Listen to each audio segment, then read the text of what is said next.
तो आज हम कवर करने जा रहे हैं केमिस्ट्री का chapter number 1, some basic concepts of chemistry. ठीक है, फर्स्ट चैप्टर है, लास्ट का टाइम चल रहा है तो इसलिए चैप्टर की स्पीड हल्की सी हाई रहेगी पर डिटेल्ड में रहेगा।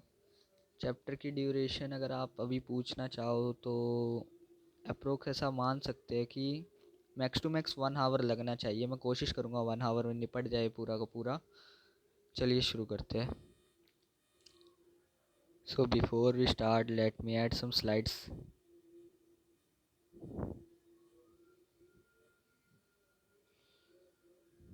ये शायद से गलत स्लाइड उठा लाया मैं।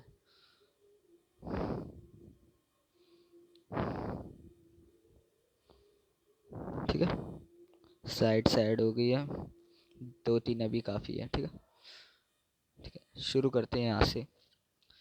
तो सबसे पहले चलिए शुरू करें। तो सबसे पहले केमिस्ट्री होती क्या है। ठीक है, एकदम बेसिक से शुरू करेंगे और सीधा वहाँ जाके रोकेंगे एंड पे। एंड कंसेप्ट ना मोलैलिटी है। ठीक है, केमिस्ट्री क्या होती है? केमिस्ट्री होती है एक ब्रांच ऑफ साइंस है। केमिस्ट्री ब्रांच ऑफ साइंस जिसके अंदर हम डील करते हैं। ठीक है, डील्स विद मैटर। ठीक है, मैटर हो गया, एटम्स हो गया, एटम्स हो गया, प्रिपरेशन हो गया, मैं कह रहा था प्रिपरेशन, मॉलिक्यूल्स। ठीक है, मॉलिक्यूल्स,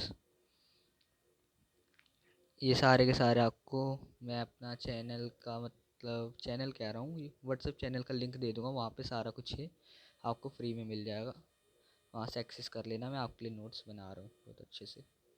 ठीक है, थोड़ा सा अगर आप इसके इंट्रोडक्शन वाले पार्ट में जाओ। ठीक है, इंट्रोडक्शन वाले पार्ट में जाते हैं तो वहाँ पर आपको 2-3 केमिकल्स के नाम दे रखे होंगे और बहुत सी हिस्ट्री दे रखी होगी। उसी के अंदर कुछ इंपॉर्टेंट लाइंस आपको दे रखी है वहाँ पर, जैसे कि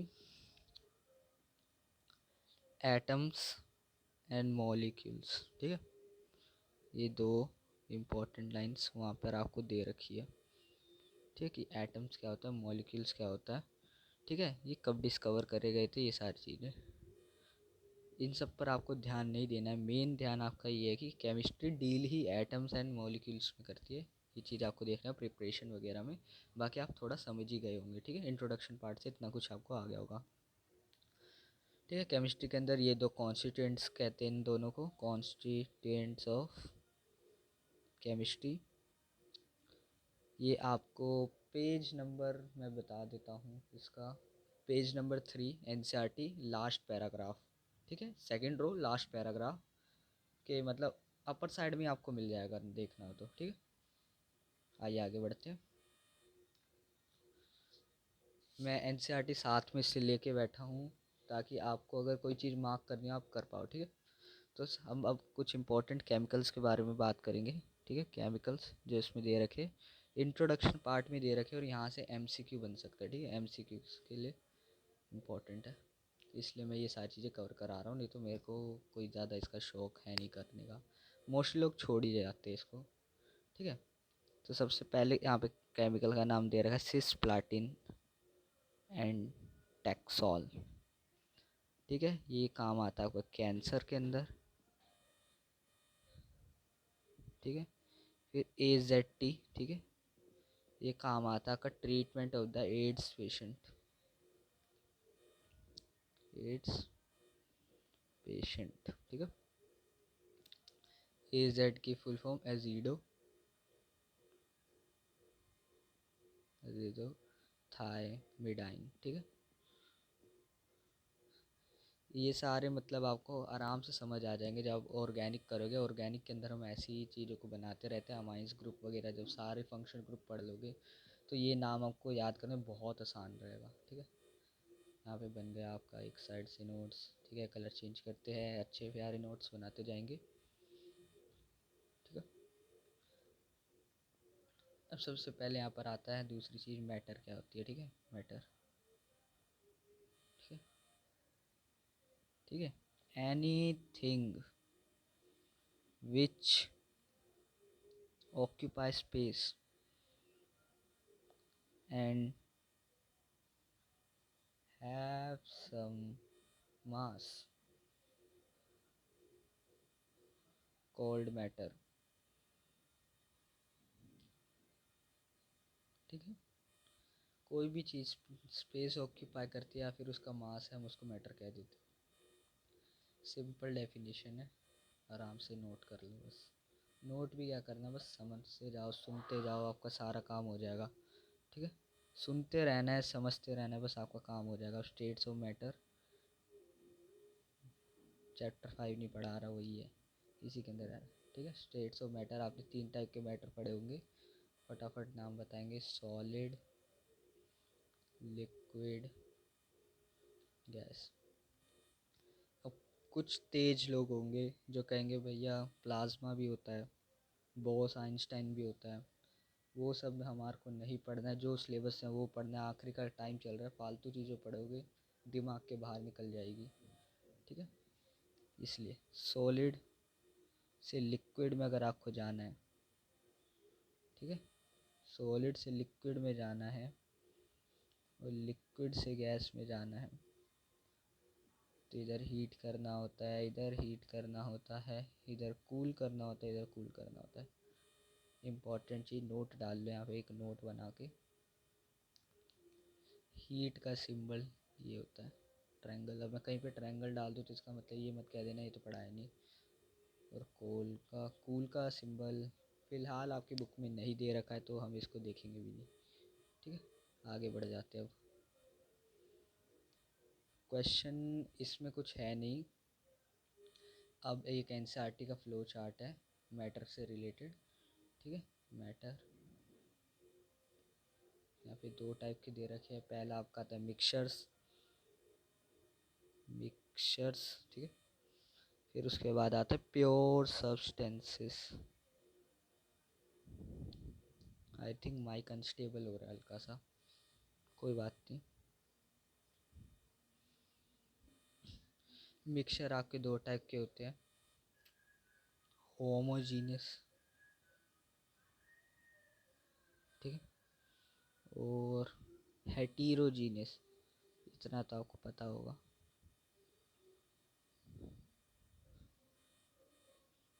प्योर सब्सटेंस की बात करेंगे, प्योर सब्सटेंस भी 2 टाइप के होते हैं। ठीक है, पहला यहाँ पे एलिमेंट आ जाता है, दूसरा यहाँ पे कंपाउंड आ जाता है।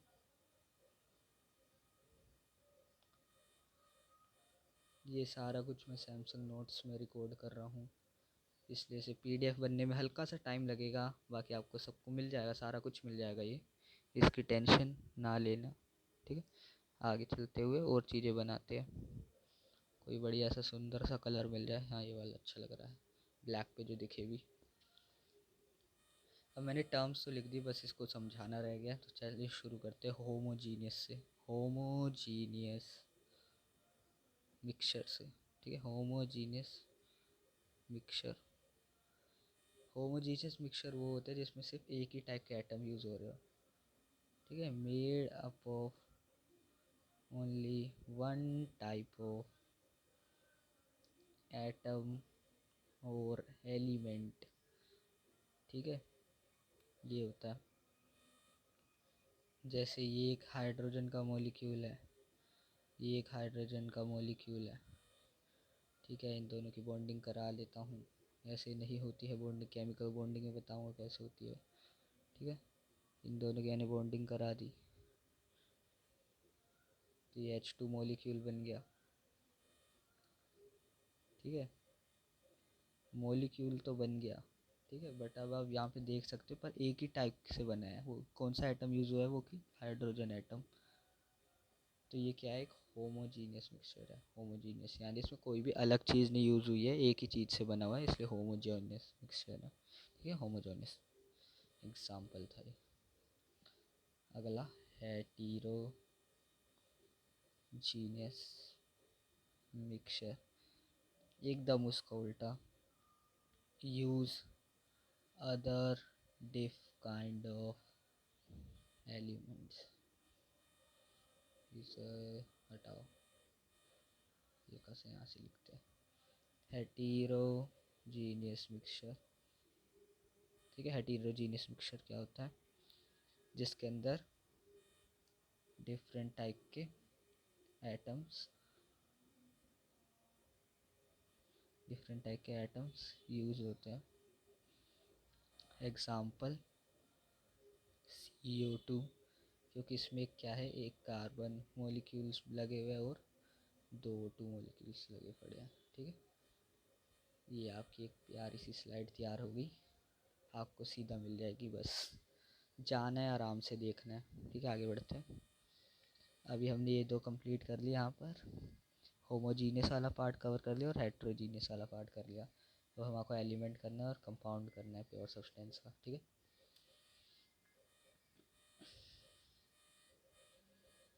लेट मी गो। ओके, स्टार्ट करते हैं यहाँ से। लॉक करता हूँ कैनवास। Pure substance. ठीक है, प्योर सब्सटेंस के अंदर हमारा आता है पहला एलिमेंट्स। तो इसको पढ़ते हैं। एलिमेंट्स के अंदर यार क्या पढ़ोगे आप? प्योर, पहले इसका नाम समझ लो। प्योर मतलब एकदम प्योरली चीज़ जिसके अंदर कुछ ना हो। जैसे अगर आप चाय बना रहे हो तो चाय के अंदर सिर्फ दूध और, ठीक है, दूध और बस चीनी हो। ठीक है, और भी कुछ चीज़ें डलती है ये, बस वो, ठीक है, दूध और चीनी हो, मतलब यही 2 चीज़ें हो। अब आपने इसके अलावा इसके अंदर अगर कंकड़ डाल दिए, ठीक है, मानो डर्ट डाल दी, तो ये थोड़ी ना काउंट होगी, ये तो इम्प्योरिटी हो गई। यानी प्योर सब्सटेंस क्या होते हैं? ठीक है, ऐसा वैसा कोई चीज़ एक्सिस्ट नहीं करती, किसी ना किसी के अंदर हमेशा इम्प्योरिटी होती है, कोई भी चीज़ आइडियल नहीं होती। एग्जाम्पल एलिमेंट्स का यहाँ पर हम ले लेते हैं। एग्जाम्पल आता है हाइड्रोजन ले लो, हीलियम ले लो, लिथियम ले लो, बेरिलियम, ऐसे बहुत सारे एग्जाम्पल है, आप ले सकते हो। पूरा पीरियोडिक टेबल लिख दो यहाँ पे बेशक। ठीक है, टीचर नंबर नहीं काटेगा आपका। कंपाउंड्स क्या होते हैं आपके? जो एलिमेंट्स से बन के मिलते हैं। ठीक है, एलिमेंट्स जो टुगेदर कंबाइन होते हैं या फिर टुगेदर मेक बॉन्ड्स। ठीक है, मेक बॉन्ड्स टुगेदर और कंबाइंस उन्हें कहते हैं। ठीक है, आइए देखते हैं एग्जांपल।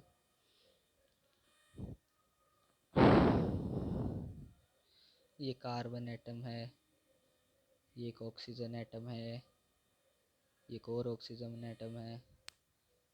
सब लोग समझ गए होंगे क्या बनने वाला है। ठीक है, ये C है, ये O है। ठीक है, क्या बना? C+O2 CO2 बनाया मैंने, और कुछ नहीं करा। ठीक है, बढ़िया चीज़ बन गई। आई थिंक सबका जोश अभी तक हाई रहना ही चाहिए। ये चीज़ प्रीमियर पे जाएगी सीधा, वहाँ पर आप जाके लाइव देख सकते हैं। प्रीमियर लाइव कर रहे हो। चलिए शुरू करें अब। कंपाउंड्स कैसे बनेंगे? ठीक है, when two or more atoms of different element are combined together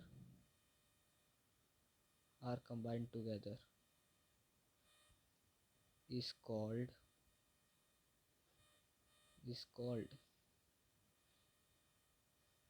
क्या हो गया? कंपाउंड। ठीक है, बट यहाँ पर क्या केस आता है? यहाँ पे क्या चीज़ अलग होती है? एक मेन चीज़ होती है जो लिखनी होती है, जिसको क्या कहते हैं? Fixed ratio. Fixed ratio. ठीक है, फिक्स्ड रेशियो। अंदर आ जाए इसके, आ गया ना, बस बढ़िया।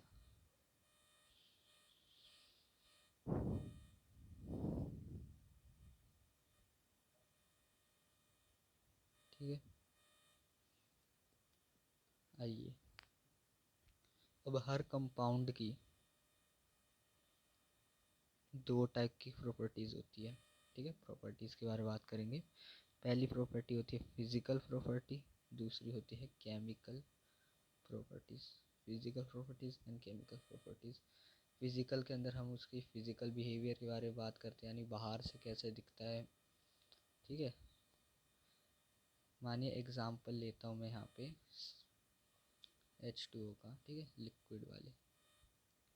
तो आपके बाहर से क्या दिख रहा होगा, एक लिक्विड है, ठीक है, और क्या ही दिखेगा, लिक्विड ही तो है, पानी है, पानी पानी है, ठीक है। बट केमिकली अगर आप केमिकल प्रॉपर्टीज़ देखो तो आपको इसके अंदर क्या क्या दिखेगा, इसी H2O के अंदर एग्जाम्पल, लिक्विड एग्जाम्पल, यहाँ पे 2 H एटम्स यूज़ कर लिए भाई मैंने, एक ऑक्सीजन एटम दिख रहा है, ये लिक्विड है, ये तो फिजिकल प्रॉपर्टी है वैसे, ठीक है, मतलब समझ गए होगे आप मैं क्या कहना चाहता हूँ। अब मैं थोड़ा सा आपको उस तरफ लेके जाना चाहता हूँ, किसकी तरफ, फिज़िक्स की तरफ। आपने वहाँ पे 7 मेजर फिज़िकल क्वांटिटीज़ पढ़ी थी, ठीक है, मेजर फिज़िकल क्वांटिटी का हो या फिर फंडामेंटल यूनिट्स पढ़ी होगी, नहीं पढ़ी तो उसका वीडियो भी डालेंगे, फंडामेंटल यूनिट्स, ठीक है। चलो आगे चलते हैं, क्या क्या होता है वो, लेंथ होता है भैया, मास होता है, टाइम होता है, इलेक्ट्रिक करंट, और नाम बोलो। लेंथ किस में नापते हैं, मीटर में, मास केजी में नापते हैं, टाइम सेकंड्स में नापा जाता है, करंट किस में नापते हो, ए एम्पियर में। शायद से जगह कम पड़ गई, बनानी पड़ेगी, बन गई, ठीक है। टेम्परेचर किस में नापते हो, टेम्परेचर आपका नपता है हमेशा केल्विन के अंदर, भूल मत जाना। और अमाउंट ऑफ सब्सटेंस आपका हमेशा नपेगा मोल के अंदर। आगे चल के हम इसके बारे में बात करेंगे, इसको कई जगह पे अगर आप नीट या जे के व्यू से दो तो इसको चैप्टर का नाम होता है some basic concept of chemistry, नहीं तो मोल कंसेप्ट से मिल जाता है आपको ये, ठीक है। और एक और चीज़ है ल्यूमिनस इंटेंसिटी, ठीक है। क्या क्या बना रहा हूँ इसमें, छोड़, जिसको हम कैंडेला से डिनोट करते हैं, ठीक है, सी कैंडेला लिखा है, वो थोड़ा नंबर पीडीएफ के अंदर फंस रहा होगा, देख लेना, ठीक है। आइए इसके अंदर ही थोड़ी जगह बची, इसको ही भर देता हूँ।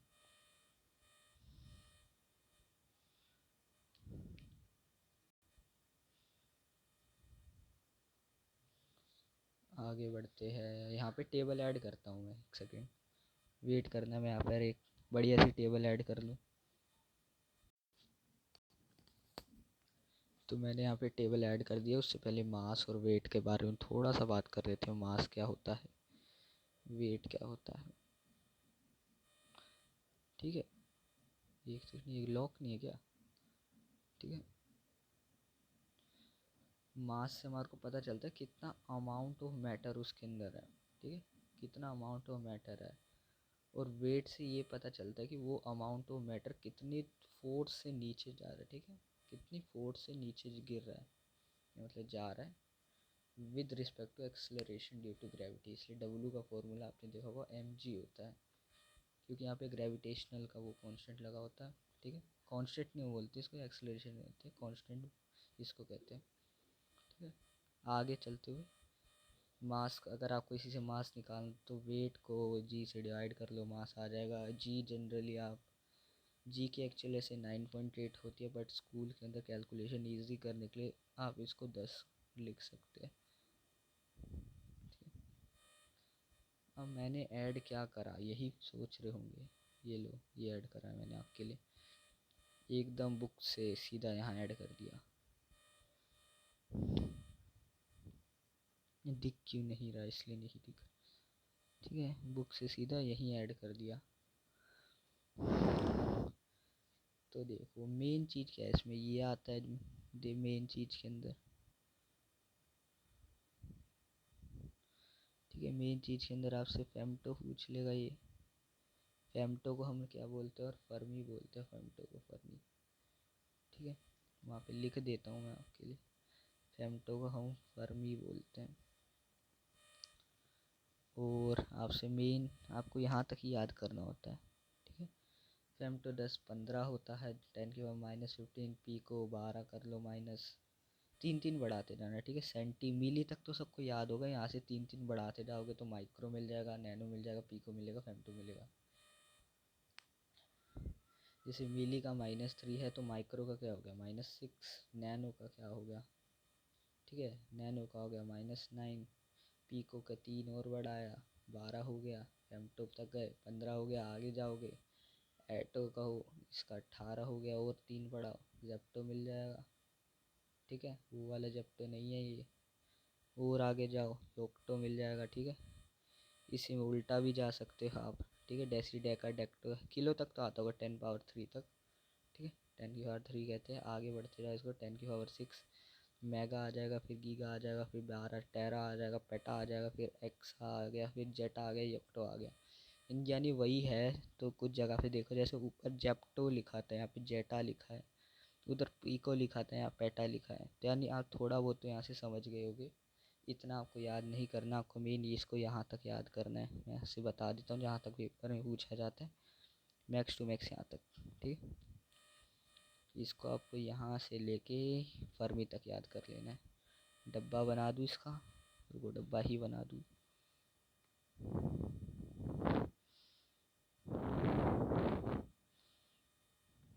बन गया शायद से डब्बा। पैरा भी याद कर लो क्या हो गया, थोड़ा सा तो है, इतना ही तो है। स्लाइड करो ऐड। थके तो नहीं हो, थकना नहीं है अभी, और भी बहुत कुछ बचा है, अभी तो शुरू ही नहीं हुआ, बचा क्या है। 1 लीटर के अंदर, रुक जा यार कैनवस ना हिला कर, 1 लीटर के अंदर 1000 ml होते हैं, और 1 dm³ के अंदर 1000 cm³ होते हैं, ठीक है। ये चीज़ आपको रटनी है, बुक के अंदर सीधा दे रखा है, कहीं पर आपको ऐसे 1000 ml दे देंगे, इसको लीटर में करना ही नहीं आ रहा, पता चले। कर तो सकते हो अगर आपने वो टेबल याद करी, जैसे 1 dm³ को अगर मैं इसको इसके अंदर करके दिखाऊं तो रुको, ये वाला तो मोस्टली याद हो जाता है, ये वाले लोग भूल जाते हैं, तो इसको आपको याद कैसे करना है। 1 dm³ कितने के इक्वल है, कितने सेंटीमीटर क्यूब के इक्वल है। यूनिट कन्वर्जन नहीं सिखा रहा, सिंपल इतनी बात पता है कि 1 dm के अंदर 10 सेंटीमीटर होते हैं, ठीक है। 1 dm के अंदर 10 सेंटीमीटर होते हैं, ठीक है। तो 1 dm³ is equals to, 1 dm में अगर 10 सेंटीमीटर है तो dm³ में कितने सेंटीमीटर हो गए, वहाँ पे 10⁻³ cm लगा दो, यानी 10⁻³ cm³ होंगे। आ गया आंसर। 10⁻³ किसे कहते हैं, 1 2 3 हज़ार, ठीक है। आ गया ये रहा 1000, ठीक है। ऐसे आप मतलब कुछ चीज़ें निकाल सकते हैं, हर चीज़ रटने की ज़रूरत नहीं होती, ठीक है। ऐसे आप बहुत सी चीज़ों का निकाल सकते हैं। फिजिक्स के अंदर तो पूरा कन्वर्जन दे रखा है, नाम ही इंटर कन्वर्जन है, वहाँ पे यही करते हैं, इंटर कन्वर्जन, इंटर कन्वर्जन। कई बार टॉपिक ही ऊपर नीचे हो जाता है। अगला टॉपिक है डेंसिटी। डेंसिटी आपको क्या दिखाता है, पहले according to the formula density क्या होता है आपका, मास अपॉन वॉल्यूम। कुछ बुद्धिमान लोग बैठे होंगे भैया डेंसिटी को डी नहीं रो लिखते हैं, तो ले भाई रो लिख दिया तेरे लिए, कुछ जगह और भी चीज़ों से दिखाया जाता है डेंसिटी, ठीक है। इसकी ऐसा ही यूनिट निकालो, मास को केजी में लिखते हैं, वॉल्यूम किस में होता है मीटर क्यूब में, तो क्या हो गया केजी मीटर -3, ठीक है। ये इसकी क्या है एसआई यूनिट है। डेंसिटी शो क्या करता है कि इतने वॉल्यूम में, ठीक है, इतने वॉल्यूम में कितना मास है। नहीं समझे, एग्जांपल ले लो, 4/2 लिखा हुआ है, 4/2 kg/m³, यानी हर 2 मीटर क्यूब का मास 4 किलो है। आप समझ गए, ऐसे डेफिनेशन बन जाती है, ऐसे ही डेफिनेशन बन जाती है। माइक कई बार इधर उधर हो जाता है, थोड़ा देख लेना माइक का हिसाब। फिर से बता देता हूँ मैं एक बार, 2⁴ यहाँ पे केजी लिखा होगा, नीचे मीटर क्यूब, ठीक है। मीटर क्यूब, तो यानी दिखा रहा है 4 मीटर क्यूब का मास 2 किलो है। ठीक है, ऐसे दिखाता है ये। ठीक है, माइक यहाँ पे थोड़ा सा हिल रहा है, अनस्टेबल सा माइक लगा पड़ा है। टेम्परेचर वाले पार्ट पे बढ़ते हैं। ठीक है, मास per unit volume, mass per unit volume is called density. ठीक है, हो गया ये भी कवर। यहीं से बढ़िया से लिख दिया ना मैंने आपके लिए, पढ़ लेना बस इसको। बहुत ज़्यादा शॉर्ट नोट्स बना दूँ, अगर आपको वो भी चाहिए कि हमारे को वो भी ला के दो, क्या कहते हैं उसको, शॉर्ट नोट्स या फ्लैश कार्ड्स, ट्राई करेंगे उसको भी लाने की। पर ज़रूरत जब जाना हो वहाँ पे ना ही करे। टेम्परेचर 1 फ़ारेनहाइट में इतने डिग्री सेल्सियस होते हैं। ठीक है, और 1 डिग्री सेल्सियस में 5/9 डिग्री फ़ारेनहाइट -32 होते हैं। ये क्या हो गया, चल रहा है, फाइनल चल रहा है। ठीक है, मेरे को लगा ज़्यादा ही लिख दिया। 1 केल्विन का ये वाले याद रखना है आपको। एलिप्स क्यों बना रहा है ये, रेक्टेंगल बनाना है, रेक्टेंगल। ठीक है, बन गया ये टेम्परेचर वाले पार्ट के अंदर आपको मिल जाएगा। अच्छे से याद कर लो इसको, चाहे तो स्क्रीनशॉट लेना, स्क्रीनशॉट ले लो। वैसे एक्चुअल में ये 273 हम कंसीडर करते हैं, बट इसकी एक्चुअल वैल्यू होती है 273.15। ठीक है, ये कंसीडरिंग वैल्यू है। हम वहाँ पे जी को 9.8 क्यों लेते हैं, वहाँ पे मतलब मोस्टली 10 क्यों लेते हैं हम लोग, क्योंकि 9.8 से आपको डेसिमल के अंदर दिक्कत आ जाती है ज़्यादातर, और कहीं कहीं पे यही 98 बहुत ज़्यादा आसान कर देता है। ठीक है, चलो आगे बढ़ते हैं अब साइंटिफिक नोटेशन की तरफ। Scientific notation, scientific notation.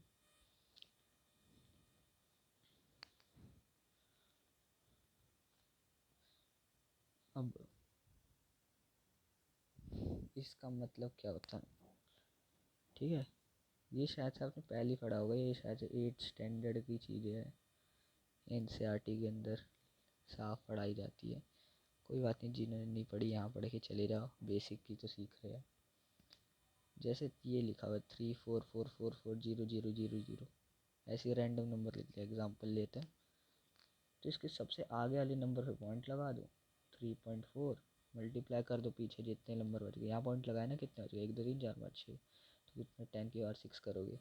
अब जब आप इसको फिर से एक्सपेंड करोगे तो आपको फिर से यही वाला नंबर मिल जाएगा। ठीक, फिर से यही वाला नंबर मिल जाएगा। एक और क्वेश्चन कर लो, 10 के 10, ये यार डायरेक्ट आंसर की लिख देता हूँ मैं आपके लिए, 29000080। इसका आंसर कमेंट में डाल के जाना। ठीक, बाकी सॉल्व कर देते, जैसे 2.900080, ये भी तो है, इसको थोड़ी भूल जाऊंगा। कितने बच गए, 1 2 3 4 5 6, फिर से 10⁻6 आ जाएगा। ठीक है, अब मानो किसी ने ऐसे लिख दिया 0.009, फिर क्या करेंगे हम भैया, फिर तो 10 की पावर लग ही नहीं सकती, लग सकती है। यहाँ 9 डाल, यहाँ 10 कर, ये कितने पीछे 3। ठीक है, उल्टा कर दो ना, उल्टा यूज़ करो, यहाँ डॉट लगाओ, कितने बच रहे पीछे 3, डाल दो 3, पर ये 0.0 है तो यहाँ माइनस आ जाएगा। ठीक है, एक और एग्जांपल कर लो इसी के साथ, 0.098, तो ये क्या हो गया 9.8, पीछे कितने बच रहे 3, ले आ गया ये भी।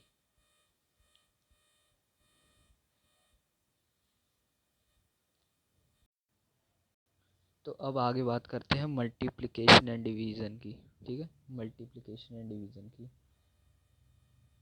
वो कौन सी, वो वाली डिवीज़न, मल्टीप्लिकेशन की बात नहीं कर रहा, इतना पागल थोड़ी हूँ। मल्टीप्लिकेशन एंड डिवीज़न की, मल्टीप्लिकेशन एंड डिवीजन की।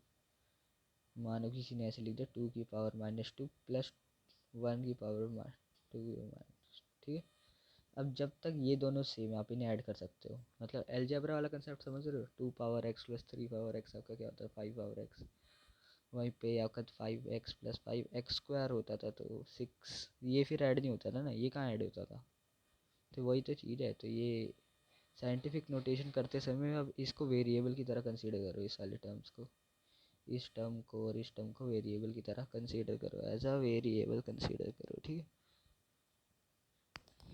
तो इन्हें ऐड करा, ये दोनों सेम है, बढ़िया बात है। फिर ऐड कर दो 3 इंटू 10 की पावर 2 आ जाएगा -2, ठीक है। ये होता है इस, अब ये एडिशन लिख दिया यहाँ पे, एडिशन एंड सब्ट्रैक्शन डाला ही नहीं मैंने, एंड सब्ट्रैक्शन समझ लेना, ठीक है। ऐसे ही एक और example 2 power -2 minus example example -3 power 10 -1। अब ये अलग है, ये अलग है। इसको करने के लिए मेरे को एक और पॉइंट लगाना पड़ेगा या इसमें से एक पॉइंट गायब करना पड़ेगा। अगर मैं इसका 0.2 बना दूँ तो ये 10 पावर -1 हो जाएगा और ये 3 इंटू 10 पावर -1 हो जाएगा, ठीक है। हो जाएगा, हो जाएगा ना। फिर 0.2 -3 करना, 10 की पावर -1, यहाँ आंसर आ जाएगा, ठीक है। ये करोगे आंसर आ जाएगा। अब यहाँ पे कुछ एक्सपोनेंट्स के रूल्स पढ़ लो, ये आगे काम आएगा। अभी आगे क्या, अभी ही काम आने वाला है ये। जैसे a की पावर n और नीचे b की पावर a की पावर m लगा हुआ है, ठीक है। तो ये a m माइनस n हो जाता है। अगर a की पावर m और a की पावर n डाल रखा है तो ये a equals to a m plus n हो जाता है, ठीक है। बढ़िया चल रहा है सब कुछ, बढ़िया चल रहा है सब कुछ। चलो फिर आगे चलिए, बढ़िया चल रहा है सब कुछ तो निकालो दूसरा पेन, अब नया टॉपिक शुरू करें। Easy topic, significant figure. ये तो शायद इसका भी एग्जांपल चाहिए कि यार तुम्हारे को, इसका एग्जांपल थोड़ी दे, इसका भी ले लो यार एग्जांपल, तुम भी क्या याद रखोगे। ये 2 इंटू 10 की पावर -2 है, ये 10 की पावर -2 है, इंटू में 2 है, यानी यही 2 बार है। क्या करोगे, ये 2 2 4 हो जाएगा, ये दोनों प्लस हो जाएंगे, ऊपर वाले ऐड करो, क्या आ गया -4। ऐड करने का ले थोड़ी काट दोगे, प्लस माइनस तो माइनस होता है। इधर करो, 10 की पावर 8 लगा हुआ है, यहाँ पे 10 की पावर 6 लगा हुआ है, काटो कितना बचेगा, 10 की पावर 2, ठीक है। ये दो चीज़ें थी। सिग्निफिकेंट फिगर उसे कहते हैं which number have it's value, जिसकी कोई वैल्यू है, ठीक है, उसे कहते हैं सिग्निफिकेंट फिगर। ये ऐड हो जा, पेज क्यों नहीं ऐड हो रहा, ठीक है। अगर मानो कोई एक नंबर दे रखा है 235, एग्जाम्पल, फुल तो हो जा, फुल ही है क्या, एग्जाम। तो यहाँ पे सिग्निफिकेंट फिगर कितनी है 3, इसकी कोई वैल्यू, इसकी वैल्यू, इसकी वैल्यू है, ठीक है। -0.235 दे रखा हो तो इसमें सिग्निफिकेंट कितनी होगी, 1 2 3 4 4, ठीक है। गलत है ये, क्या था डेफिनेशन में लिखा हो, जिसकी कोई वैल्यू हो बस उसी को काउंट करना है। एग्जाम्पल 0.235, तो इन 3 की वैल्यू है, 0 की यहाँ वैल्यू नहीं है, 235 यहाँ पे एस एफ है, यानी कितने एस एफ है, 3 एस एफ है, ठीक है। ये है 235 एस एफ नहीं है, 3 एस एफ है यहाँ पे, यानी 3 सिग्निफिकेंट फिगर ये कंटेन करता है। इसको इधर रखेंगे, साइड में आगे बढ़ते हैं। मानो यहाँ पे 0.208 आ गया, तो अब क्या करेंगे, इधर जाएंगे, इन तीन की तो वैल्यू है, इसकी वैल्यू इसकी वैल्यू है, तो यहाँ पे तो SF2 हो जाएगा। ठीक है, इसी से यहाँ से सिग्निफिकेंट का दूसरा रूल बनता है, अगर दो वैल्यूएबल टर्म्स के अगर बीच में ज़ीरो है तो उसकी भी वैल्यू हो जाएगी। ठीक है, पॉइंट वाले करा रहा हूँ अभी तो इसमें कितने SF है, 3 SF है। अगला एग्जांपल देख लो, मान लो यहाँ पे लिखा हुआ है मैंने 0088028 ठीक है, इसमें पॉइंट दिया है, तो इधर से ज़ीरो हटा देना, इधर से ज़ीरो हटा देना, पर ये इसके बीच में। ठीक है, तो ये वाले काउंट कर लो। ठीक है, तो यहाँ पे SF3 नहीं, 3 नहीं 5 आ जाएगा, ये दो भी काउंट करने हैं, तो फाइनल SF कितना आ जाएगा आपके पास, 5। ठीक है, ये नोट्स आपको देने हैं मेरे को, गंदा नहीं करेंगे। चलिए आगे चलते हैं। आई थिंक SF के क्वेश्चन आ गए होंगे आपको। Precision and accuracy, precision and accuracy, precision मतलब कितना पास है, और एक्यूरेसी मतलब कितना गोल के पास है। ठीक है, मानो ये कोई टारगेट बोर्ड है।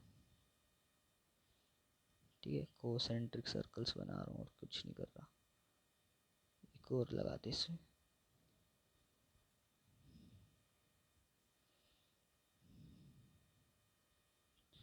ठीक है, अब मानो मैंने मेन टारगेट ये वाला है। ठीक है, मैंने यहाँ मारा, यहाँ मारा, यहाँ मारा, अब ये तीनों पास है, तो यानी प्रिसाइज्ड शॉट है। ठीक है, अब ये गोल है, अब मैंने इसी पे मार दिया और इसी के पास भी मार रहा हूँ, तो ये प्रिसाइज तो बहुत हो गया, प्लस एक्यूरेट भी हो गया।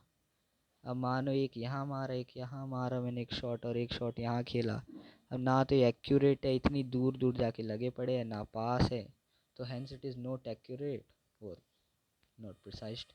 ठीक है, ये दोनों चीज़ें एक साथ हो गई। आगे चलते हैं, अब डायमेंशनल एनालिसिस करते हैं। ठीक है, डायमेंशनल एनालिसिस आपको मैं फिज़िक्स के पहले चैप्टर में कराऊंगा, यूनिट 10 मेजरमेंट में। इसके अंदर डायमेंशनल एनालिसिस के अंदर एक छोटी सी चीज़ लिख रखी है, 1 inch is equal to 2.54 centimetre. इसको चेंज करना दे रखा है, यहाँ पे पहला एग्जाम्पल कर देता हूँ मैं इसका एग्जाम्पल कर देता हूँ। देखो क्या लिखा हुआ है, यहाँ पे पढ़ लेता हूँ। एक 3 इंच का टेप है। ठीक है, 3 इंच की टेप है, अपने आप से बना रहा हूँ, मेरे को हल्का फुल्का याद है। ठीक है, वैल्यू तो यही है, टेप है क्या है, मेटल रोड है, वो आप देख लेना। एग्जाम्पल है, 3 इंच को आपको किस में कन्वर्ट करना है, सेंटीमीटर में। 1 inch is equal to 2.54 centimetre, तो 3 इंच कितना हो गया, 3 इंटू 2.54 सेंटीमीटर। ठीक है, सॉल्व कर लेना, फर्दर आंसर आ जाएगा। आगे चलते हैं, इसको ऊपर करता हूँ ना। डायमेंशनल एनालिसिस ख़त्म होता है, अब यहाँ से मेन चीज़ें होती है, law of chemical conformation, law of chemical combination. ठीक है, फटाफट सारा कुछ काम फटाफट करना है। सबसे पहले पढ़ेंगे हम law of conservation of mass. ठीक है, ये सब मैं नहीं लिख रहा, अभी एक एक करके पढ़ेंगे, एक साथ सारे लिख देता हूँ मैं तो। ठीक है, law of conservation of mass, ये तो आपको पता ही होगा कि mass neither be created nor be destroyed, mass neither be created nor be destroyed. Destroyed या डिस्ट्रॉयड, आपको जो बोलना है बोलो, बस याद हो जाए आपको। ठीक है, इससे मुझे कोई फ़र्क नहीं पड़ता। लॉ ऑफ डेफिनेट प्रोपोर्शन, यानी ये चीज़ दिखाते हैं अगर कोई चीज़ कंबाइन हो रही है तो वो एक डेफिनेट प्रोपोर्शन में कंबाइन होगी, एकदम डेफिनेटली, यानी एक फिक्स्ड रेशियो में कंबाइन होगी। जैसे H2 और O2, ठीक है, ऐड करा, क्या बन गया, ये H2O बन गया। ठीक है, बैलेंस नहीं है इक्वेशन मुझे पता है, बट यहाँ पर आप अगर देखो H2 और O2 मैंने किस रेशियो में कंबाइन करा, ये 2 ग्राम है, ये 32 ग्राम है, इसे यानी बैलेंस करना ही पड़ेगा, कोई अनबैलेंस इक्वेशन उठानी पड़ेगी नहीं तो। चाहिए वो साथ में क्यों आ रहा है, हाफ O2, ठीक। तो ये 2 ग्राम है, ये कितना है 8, 32 का आधा करो 16, 2:16, यानी किस रेशियो में कंबाइन हुआ 1:8। और वही अगर आप इसका स्टोइकोमेट्रिक कोएफिशिएंट ले, कोएफिशिएंट, तो ये 2:1 में कंबाइन हुआ है। ये किसका है, H2O का है, ठीक है। थोड़ा कंफ्यूजिंग लग सकता है, कोई बात नहीं। इसका मास निकालना, इसका मास निकालना, रेशियो निकालना, आंसर आ जाएगा, ठीक है। 1:8 में H2 और O2 1:8 में तो कंबाइन होते हैं वाटर फॉर्म करने के लिए। ये चीज़ दिखाना चाहता था मैं, और ये चीज़ आपको इसके जरिए क्लियर हो गई होगी, आई होप। पहला चैप्टर है, ये चैप्टर आपको आता भी होगा।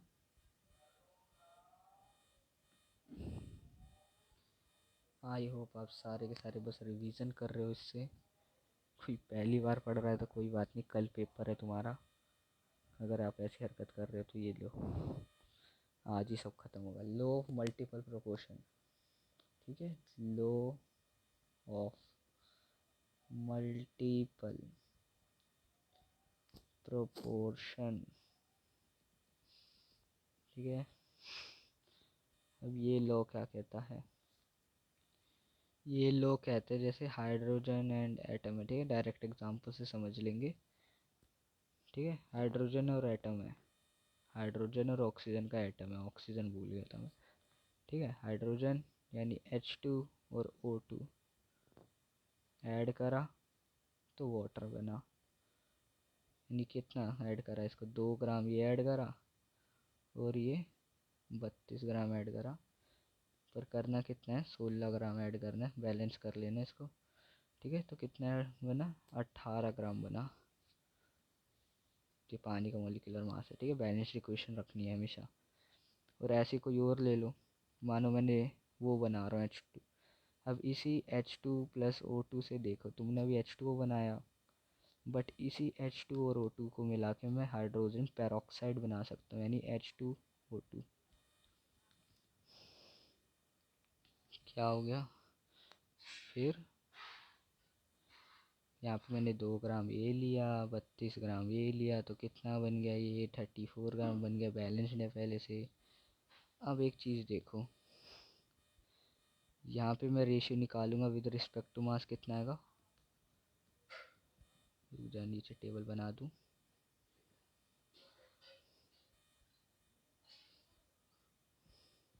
हाइड्रोजन, ऑक्सीजन, ठीक है।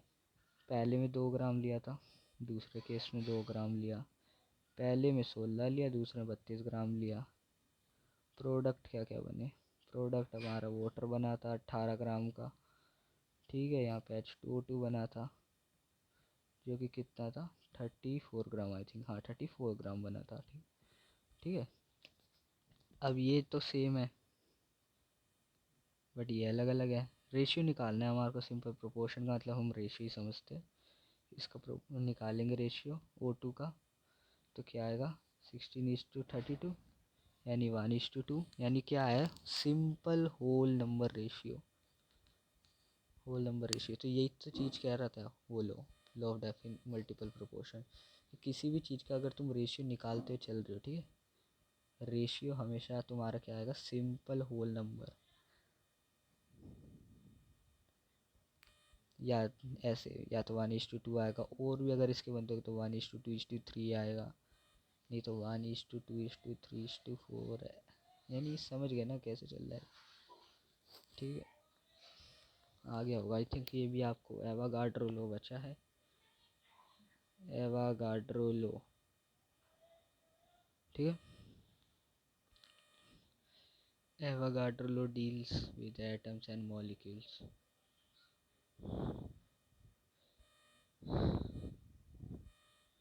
हाँ, इसको नेक्स्ट पेज में ही लिखना चाहिए, शायद जगह नहीं है यहाँ पे। कितनी जगह है, वही तो जगह ही नहीं है यहाँ पे।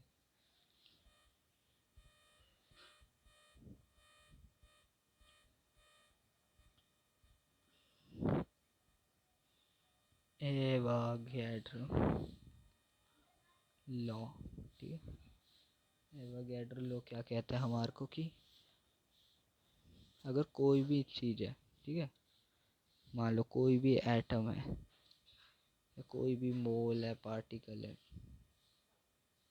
इससे इसको फ़र्क नहीं पड़ता। मेन यहाँ पे मोल देखते हैं, ये दिखाता है एक मोल के अंदर, ठीक है, एक मोल के अंदर Na पार्टिकल्स होते हैं, Na पार्टिकल्स होते हैं,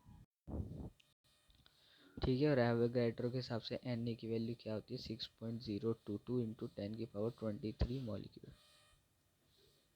मान मैंने 1 मोल ऑफ H2O ले लिया, 1 मोल ऑफ H2O, ठीक है, यानी 18 ग्राम मान लेता हूँ।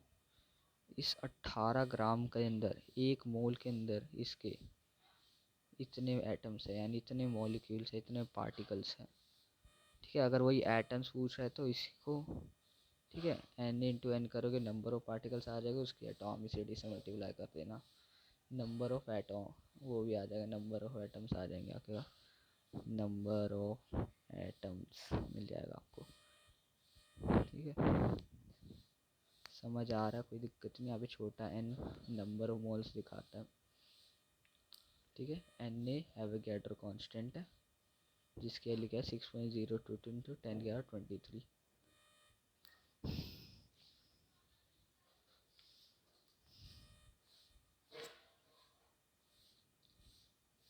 अब हमारे पास एक बहुत अच्छे इंसान आ रहे हैं जिसका नाम है डाल्टन, जॉन डाल्टन, ठीक है, जिन्होंने क्या जी, डाल्टन ने एटॉमिक थ्योरी दी। तो मैटर्स यहाँ पे जॉन डाल्टन ने इसकी डिस्कवरी करी थी 1808 के अंदर, जिसके अंदर वो दिखाते कि जो एटम्स है या मैटर्स के एटम है, जो यानी मैटर के जो एटम है वो इनडिविजिबल होते हैं। हमने कहा ठीक है, मान लिया भाई। दूसरी चीज़ कह रहा है, बोला सब गलत ही है इसने, 2-3 बातें ठीक होगी। तो जो एक एलिमेंट है उसकी सारी प्रॉपर्टीज़ और मास वगैरह सब सेम रहते हैं, आइडेंटिकल रहते हैं, ठीक है।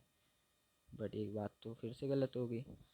अगर हम केस देखें, ठीक है, आइसोटोप और आइसोबार के अंदर, उसके अंदर तो एटॉमिक नंबर और मास बदलता रहता है, तो ये चीज़ तो यहाँ पे गलत होगी।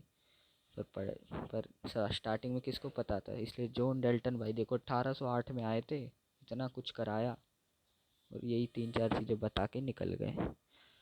और कह रहे कंपाउंड हमेशा फिक्स्ड रेशियो में बढ़ता है, फिक्स्ड रेशियो में बढ़ता है या फिर फिक्स्ड रेशियो में कंबाइन होता है, ये कह लो, ठीक है। आगे 4th पे पढ़ते हैं। अब ये कह रहे कि केमिकल रिएक्शन के अंदर mass neither be created nor be destroyed वाली चीज़ ही कह रहे हैं ये लोग, ठीक है। ये चीज़ कहना चाह रहे हैं बस, उसके with respect to the chemical equation. इसके अंदर एक एक्सेप्शन के साथ है यूरेनियम का, जो हम बाद में देखेंगे, ठीक है, क्योंकि ये आउट ऑफ सिलेबस फालतू में जाने का कुछ फ़ायदा है नहीं ना, इसलिए। रेडी है आप?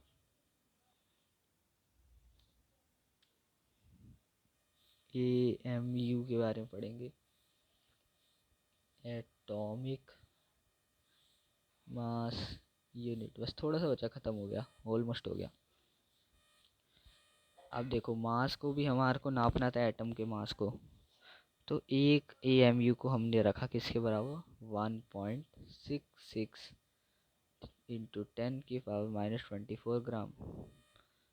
कुछ जगह पे कुछ बुक्स के अंदर इसको 1.67 10⁻24 ग्राम दे रखे हैं।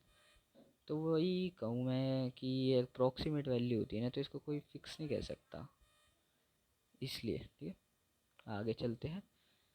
बाद में लोग AMU को U लिखने लग गए, ठीक है। AMU का मतलब था एटॉमिक मास यूनिट, U का मतलब है यूनिफाइड मास, ठीक है, यूनिफाइड मास। अब एवरेज एटॉमिक मास निकालना सीखेंगे। तो अब हम देखेंगे कि एवरेज एटॉमिक मास कैसे निकाला जाता है, एवरेज एटॉमिक मास कैसे निकाला जाता है। हेडिंग डालो, एवरेज एटॉमिक मास कैसे निकलेगा, ठीक है। एवरेज एटॉमिक मास निकालना हो तो आपको यहाँ पर कुछ चीज़ें यूज़ होती है, जैसे रिलेटिव अबंडेंस यूज़ होगा इसके अंदर, ये ऑलमोस्ट सब गिवन होता है। और एटॉमिक मास गिवन होगा। आइसोटोप्स के केस में बात करते हैं इसके अंदर, जिसका सिंपल सा फॉर्मूला समीशन ऑफ, ठीक है, रिलेटिव अबंडेंस का जितना परसेंटेज दे रखा है, ठीक है, मास, जितना आइसोटोपिक मास दे रहा है, जो भी दे रखा है, ठीक है, मोस्टली आइसोटोपिक मास देते हैं। जब क्वेश्चन करेंगे सारा कुछ क्लियर हो जाएगा। इंटू 100 सबमिशन, यहाँ पे क्या पता अलग अलग का दे रखा हो, पहले एक का निकालना, जैसे C12 दे रखा है तो पहले इसका निकालना, इसकी अबंडेंस लिखना, फिर उसको मल्टीप्लाई करना इसके मास से, मास दे रखा होगा आपको, उसको बाय 100 से करना, ठीक है, फिर दूसरा दे रखा हो, दूसरा कार्बन मोलिक्यूल, उसका मास लेना, उसके अबंडेंस से मल्टीप्लाई करके नीचे 100 लिख देना। ये सारे करने के बाद फिर सबमिशन का मतलब है इन सारे चीज़ों को, फिर जो आपने दो चीज़ें निकाली इसके लिए और इसके लिए, इसको ऐड कर देना, ठीक है। या फिर आप पहले निकाल लो फिर एक साथ ऐड कर लो, जैसा आपकी मर्जी, ठीक है। बाकी अब मेन मुद्दा समझ गए होगे आपको क्या करना है।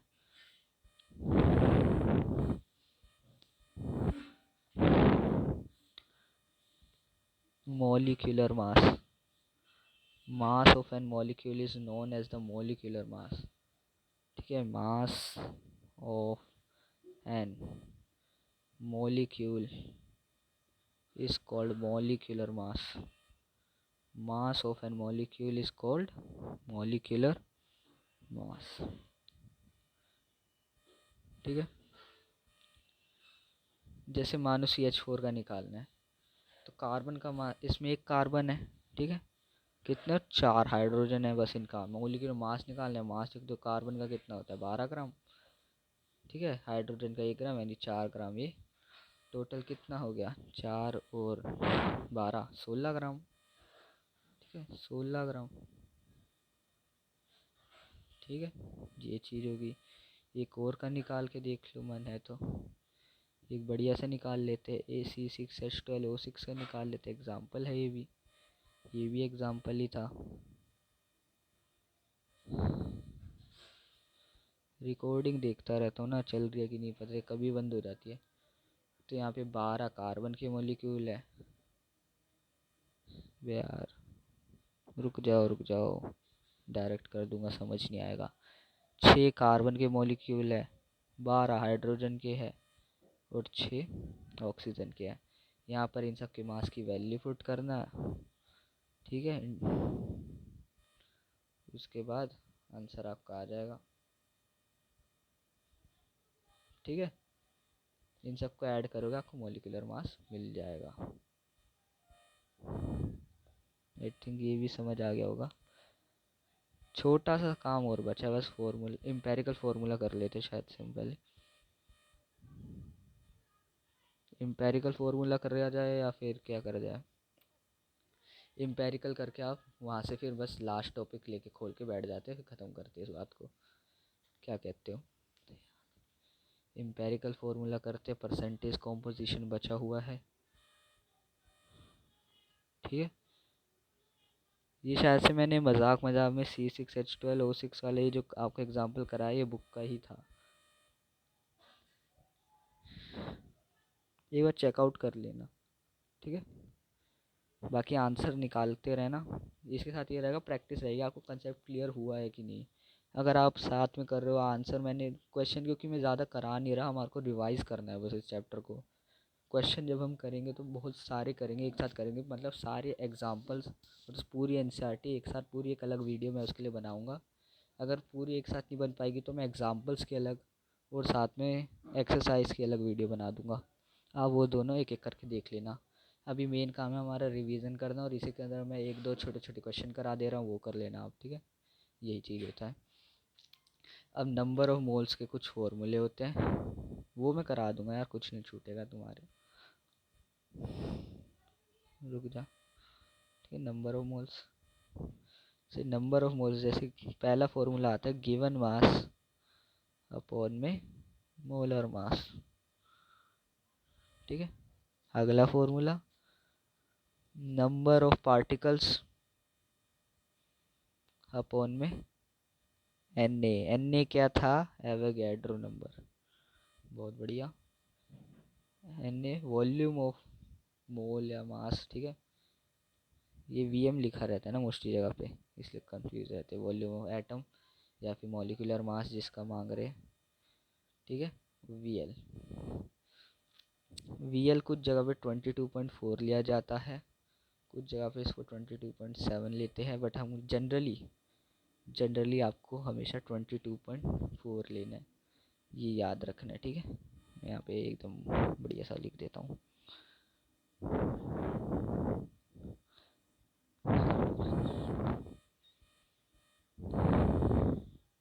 ठीक है, परसेंटेज कॉम्पोजिशन।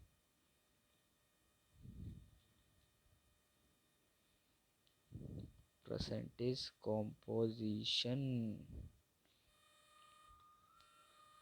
सिंपल है। कितना, मानो ये CO2 है। अगर मैं आपसे पूछ लूँ, कलर बदलता हूँ यार, नहीं तो हेडिंग वगैरह सब मिल जाएगी ना एक साथ, कुछ पता नहीं लगेगा। मानो ये CO2 है, ठीक है। अब मैं इसमें आपका मास परसेंटेज कॉम्पोजिशन पूछूं कार्बन का, ऑफ कार्बन, ठीक है, कैसे निकालोगे? परसेंटेज कॉम्पोजिशन CO2 का मास और कार्बन का मास इंटू 100, ऐसे निकल जाएगा ये। पटाया कहाँ से? परसेंटेज कैसे निकालते हो आप? टोटल मास, ठीक है, टोटल मास, और ऊपर जिस चीज़ का निकालना हो वो वाला मास, ठीक है, रिक्वायर्ड वाला, रिक्वायर्ड मास इंटू 100 कर देते हो, वही चीज़ करनी है ये। अब इसी को केमिस्ट्री की टर्म में लिखना है। मान मेरे 80 में से 70 आ गए किसी पेपर में, तो इंटू 100 करूँगा, परसेंटेज निकालने के लिए काटूंगा, मेरी परसेंटेज आ जाएगी। तो यही तो चीज़ करनी है हमारे को। मास ऑफ एटम जो इसका निकालना है, नीचे मॉलिक्यूलर मास इंटू 100, ठीक है, ये ऐसे होता है। ये फॉर्मूला है, रटना ही पड़ेगा। रटना क्या यार, इसमें समझ गए होगे आप तो। ये तो आइए आगे चलते हैं। बुक का एक छोटा सा क्वेश्चन यहीं से करा देता हूँ बुक का। जैसे यार यहाँ पे अच्छा क्वेश्चन नहीं है कोई, वही CO2 वाला कर लेते हैं ना जो बचा हुआ है। हम ही अपने आप से में डालते हो, कोई मिला ही नहीं मेरे को। यहाँ पे मैं मानो आपसे पूछ रहा हूँ कि C का परसेंटेज कॉम्पोजिशन बताओ मास के रिस्पेक्ट में। तो C कितना है? मास ऑफ C लिखोगे 12 ग्राम, ठीक है। और मॉलिक्यूलर मास चाहिए होगा हमारे को। मॉलिक्यूलर मास कितना है इसका? 44 ग्राम। कैलकुलेट करना आप, मैं ऐसे कैलकुलेट कर रहा हूँ 62 तो ये आ गया 44 ग्राम, ठीक है। अब परसेंटेज कॉम्पोजिशन निकालो, ठीक है, जिसका निकालना है उसका बाय टोटल इंटू 100, ही आ गया आपका आंसर, ठीक है। ये करोगे आपका आंसर आ जाएगा। इसको सॉल्व कर लेना फर्दर आप। छोटा सा होमवर्क ले लो एक बार। C6H12O6 के अंदर एक बार C का परसेंटेज कॉम्पोजिशन निकालना, C का मास परसेंटेज कॉम्पोजिशन निकालना, H का निकालना परसेंटेज, O का परसेंटेज कॉम्पोजिशन निकालना। अगर आपसे तीनों निकल जा रहे हैं मतलब आपको ये वाला कंसेप्ट अच्छे से क्लियर हो गया, आप रेडी हो आगे के लिए। चलिए आगे बढ़ते हैं। अब हमारा मेन मुद्दा आता है एम्पेरिकल फॉर्मूला। जितना ही हार्ड है उतना दिखता है, पर है नहीं उतना हार्ड, ठीक है। जैसे ये मानो ये लिखा है C6H12O6, आपको इसमें कॉमन क्या दिख रहा है? ठीक है, कॉमन क्या दिख रहा है? 6, निकाल लो बाहर 6 CH2O, ठीक है। ये इसका एम्पेरिकल फॉर्मूला है, ठीक है। नंबर ऑफ मोल्स कैसे निकलेंगे? Molecular mass by empirical formula. ऐसे करोगे ये इसका फॉर्मूला आ जाएगा, ठीक है।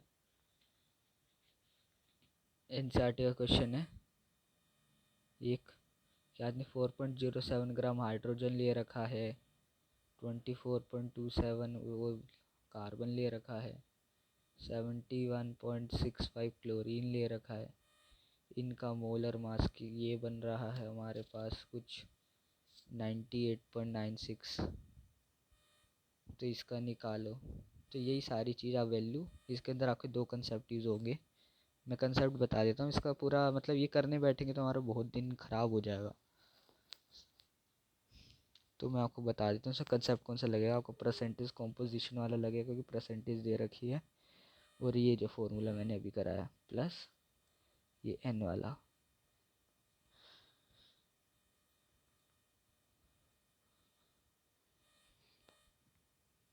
ठीक है, ये दो फॉर्मूले इस पे लगेंगे और आपका काम हो जाएगा।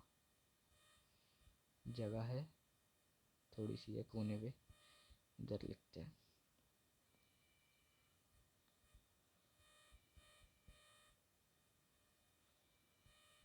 शुरू करें, आगे बढ़े। चलो जी, हो गया ख़त्म ऑलमोस्ट। स्टोइकोमेट्री आ गई, स्टोइकोमेट्री, ठीक है, स्टोशियोमेट्री कहते हैं, स्टोइकोमेट्री, आप जो भी कहता आपको अच्छा लगे वो कहना, मेरे पे मत जाना, ठीक है। सबसे पहले हम हमारे को इसके अंदर आपको क्या क्या आना चाहिए शुरू करने से पहले। बैलेंसिंग, बैलेंसिंग आपको आती होगी। रिडॉक्स वाली नहीं कह रहा, रिडॉक्स वाली मैं आपको अच्छे से कराऊंगा इजी स्टेप्स के अंदर हाफ रिएक्शन मेथड से। बैलेंसिंग यही, H2 ऐड करा, O2 ऐड करा, H2O बन गया, ठीक है। कर लो बैलेंस, हाफ इधर डालो, बन गया, वो भी बैलेंस हो गई इक्वेशन, ठीक है। ये वाली बैलेंसिंग करता हूँ मैं आपसे, ठीक है। एल आर, एल आर के बारे में बात करते हैं, लिमिटिंग रिएजेंट, ठीक है। जो चीज़ सबसे ज़्यादा, ठीक है, जो चीज़ सबसे ज़्यादा के रिस्पेक्ट में ख़त्म हो जाए उसको लिमिटिंग रिएजेंट कहते हैं। क्या बात कह दी भैया, बिल्कुल समझ नहीं आया। मतलब जो चीज़ सबसे पहले ख़त्म होए उसको लिमिटिंग रिएजेंट कहते हैं। और इसी लिमिटिंग रिएजेंट के ऊपर हमारा प्रोडक्ट डिपेंडेंट होता है। क्या होता है, प्रोडक्ट डिपेंडेंट होता है। मानो ये कोई चाय का कप है, ठीक है, चाय का कप है, आपने इसमें दूध डाल दिया, दूध आपका भर के है, ठीक है, चाय पत्ती थोड़ी सी है, तो आप क्या करोगे, चाय तो बन ही नहीं पाएगी इतने सारे दूध की। तो हम इस पे किस पे डिपेंडेंट है, चाय पत्ती पे, क्योंकि चाय पत्ती ही कम है, इसलिए सिंपल सी बात है, यहाँ पर भी वही देखा जाता है। मानो ये कोई फोर मैं ले लेता हूँ, N2+H2NH3, ऐसे कोई रैंडम सा एग्जिस्ट करता है नहीं करता मुझे नहीं पता, ऐसे कोई भी क्वेश्चन उठा ली मैंने, ठीक है।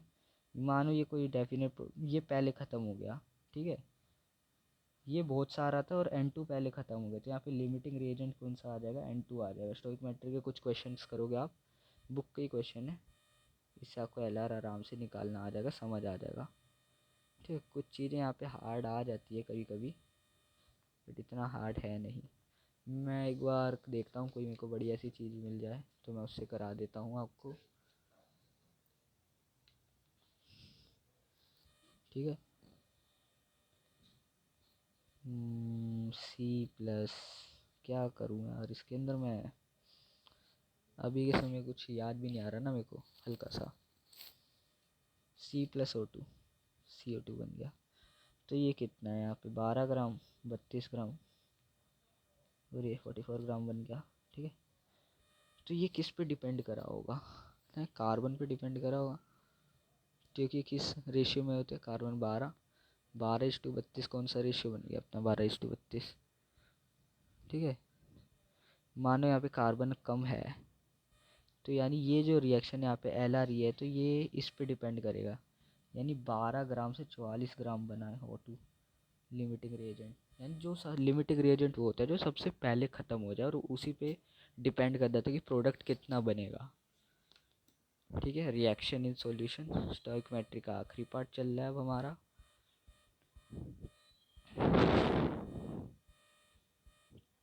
कहाँ आ गई ये, क्या हो गया इसको, ये देखूँगा, इस स्लाइड की नहीं चल रही मेरी, चल रही है, चलिए आइए। मास परसेंटेज हमने पढ़ लिया है, बचा तो मोल फ्रैक्शन बचा है। चलो मोल फ्रैक्शन कर ले, डिनोटेड बाय, कैसा एक्स बनता है अजीब सा। ठीक है, अगर मानो ये कोई रिएक्शन है ए प्लस बी इज इक्वल में एक्स सी, ठीक है, अगर इसके कुछ मोल्स है, ये कुछ मोल्स, ये एक्स मोल्स है, इसके वाई मोल्स है, इसके जेड मोल्स है, ठीक है। अगर मेरे को मोल फ्रैक्शन निकालना है ए बी के रिस्पेक्ट्स में, मानो मेरे को मोल फ्रैक्शन निकालना है ए का, तो मैं नंबर ऑफ मोल्स लिखूंगा, ए के कितने नंबर ऑफ मोल्स हैं, वो number of moles A plus number of moles B, ठीक है। टोटल नंबर ऑफ मोल्स मैंने नीचे डाल दिया और जिसका चाहिए उसका कर दिया ऊपर। अब मान ली यही मेरे को मोल फ्रैक्शन बी का निकालना है, तो नंबर ऑफ मोल्स बी, नीचे टोटल नंबर ऑफ मोल्स, यहाँ पे डाल देंगे n of A n of B, ठीक है। ये छोटी सी चीज़ थी। आइए आगे बढ़ते हैं। Last topic, concentration. कंसंट्रेशन दो टाइप के होते हैं, या कोई इक्विलिब्रियम में बहुत काम आएगा, मोलैरिटी, और एक होता है मोलैलिटी, ठीक है। मोलैरिटी को बड़े एम से डिनोट करते हैं, मोलैलिटी को छोटे एम से। साथ ही साथ कर देंगे इसको ख़त्म। मोलैरिटी यानी number of moles present in 1 litre solution, in 1 litre solution, उसको मोलैरिटी कहते हैं, ठीक है। अब इसी डेफिनेशन को पढ़ के इसका फॉर्मूला बन जाएगा नंबर ऑफ मोल्स अपॉन में वॉल्यूम इन लीटर्स, ठीक है। वॉल्यूम होना चाहिए लीटर, और किसका वॉल्यूम, किसका वॉल्यूम, फटाफट बताइए किसका वॉल्यूम होना चाहिए जल्दी। बहुत बढ़िया, वॉल्यूम होना चाहिए सॉल्यूशन का, volume of solution in litres, ठीक है। आ गया पूरा, नहीं आया कोई बात नहीं, पेपर में नहीं आया तब पता चलेगा। आइए आगे चलते हैं। मोलैलिटी, मोलैलिटी, ठीक है। Number of moles present in the 1 kg और पर kg ऑफ सॉल्वेंट, ठीक है। इसका आपको फॉर्मूला देखने को मिल जाएगा, वहाँ पे छोटा एम बड़ा एम लिख के आया हूँ ना मैं, तो यहाँ पे एम डाल देना, बड़ा सा एम डालना था, ठीक है। नंबर ऑफ मोल्स जिसके चाहिए, ठीक है, नंबर ऑफ मोल्स नहीं, मास, मास ऑफ सॉल्वेंट भी किसमें, केजी में, तब जाके निकलेगा, ठीक है। फिर से लिखेंगे formula, number of moles mass of solvent,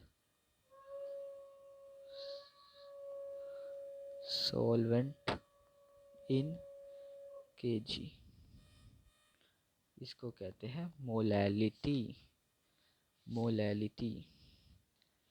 सारी चीज़ अच्छे से समझ आ गई हो तो इसी के साथ चैनल को आपको लाइक करना है, सब्सक्राइब करना है। पूरी वीडियो ख़त्म हो गई है, बहुत बढ़िया। एनसीईआरटी के अलग से क्वेश्चन लाऊंगा। इस चैनल को ग्रो करिए तो लाइव आना शुरू करेंगे, जहाँ पर बहुत सारे डाउट क्लियर हो सकते हैं, यानी हेल्पिंग तो है आपके लिए, ठीक है। सब्सक्राइब करिए, फ़ायदा आपका ही है।